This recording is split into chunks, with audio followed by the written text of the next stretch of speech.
Bajaj auto in fact બહુ જ interesting જગ્યા પર છે સર. આજે સવારે પણ મેં ડિસ્કસ કર્યું હતું અને આજનો one of the top gaining Stokes.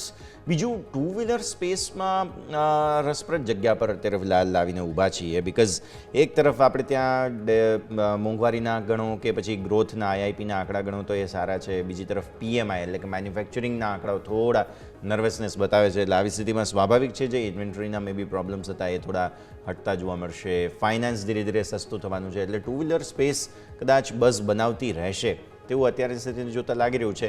Even hero પણ આપણે ડિસ્કસ કરવો જોઈએ સર, બિકોઝ હીરોએ પણ આજે જેમ તમે બજાજને હાઇલાઇટ કર્યો એવી રીતે સપોર્ટ લેવાની કોશિશ જરૂર કરી છે કે ડેફિનેટલી ઓવરઓલ અત્યારે જોવા જઈએ ટુ વ્હીલર છે કે ફોર વ્હીલર છે, મોસ્ટલી જે પ્રમાણેની રેલી અત્યારે આપણને આ સ્ટોકમાં જોવા મળી રહી છે, ક્યાંક ને ક્યાંક ટાઈમિંગ માટેનો બાઉન્સબેક આપણે કહી શકીએ. હીરો મોટો અત્યારે 3653 પાસે ટ્રેડ કરી રહ્યો છે. એક ટાઈમ પર 6200ના લેવલ પર ટ્રેડ કરતો હતો.